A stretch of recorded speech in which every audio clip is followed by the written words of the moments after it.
Hi, I'm Dr. Bertice Berry, and I want to tell you a story. Actually, I want to tell you about a miracle.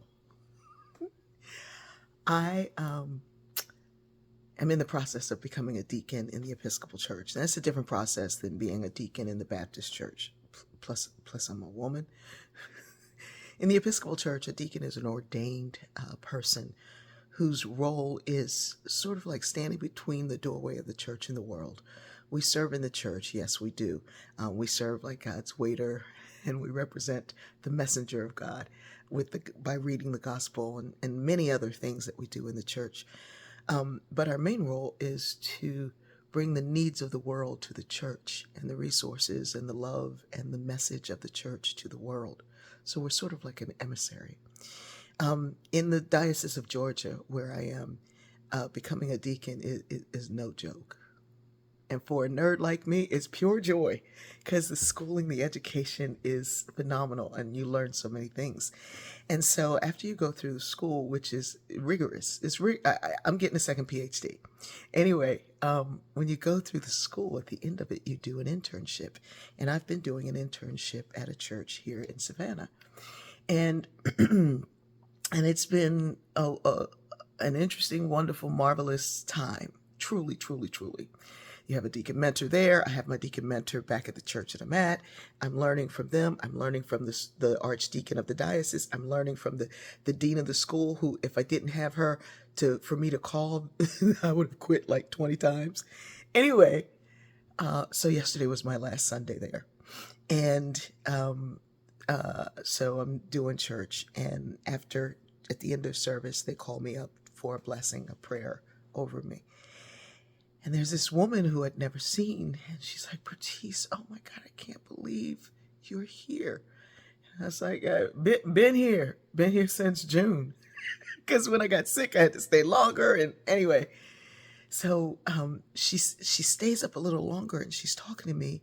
And I've realized it's Jocelyn who's been following this page for at least 3.5 years.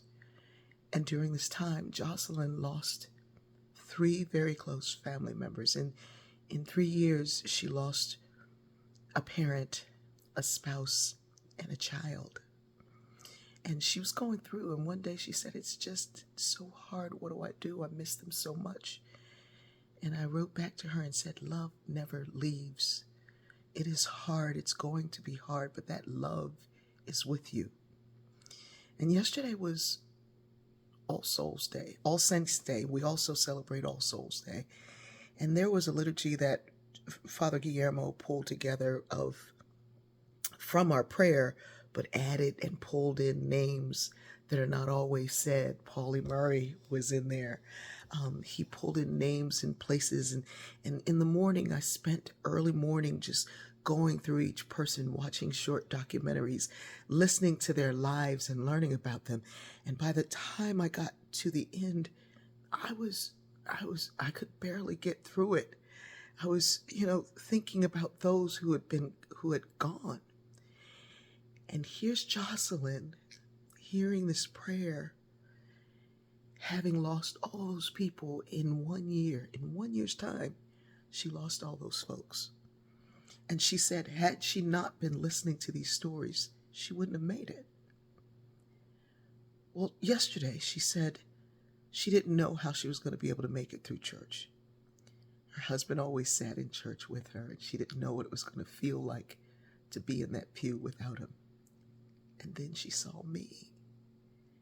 And she said the joy that came into her soul, it was as if he orchestrated me being there for her.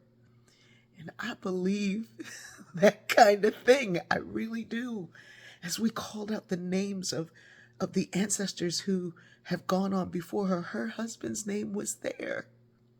Noah was there with us. And this whole idea that we are still connected in this life and beyond, but then that we can connect now through this portal to folks that I didn't know. And she didn't know I was in Savannah until recently. And she said, I hope I one day just run into her having lunch or someplace. I just run into her. And here I was at her church. All this time, she wasn't able to physically go, but she was able to connect through here. And then we connected there. I think that life is no less than a miracle, and that we are all here living with the ability to shine a light on somebody else. We are all called to be deacons, to be ministers of love.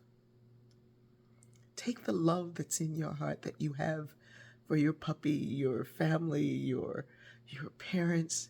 Take that love and shine it in the world and let somebody else see it's going to be all right. I love you.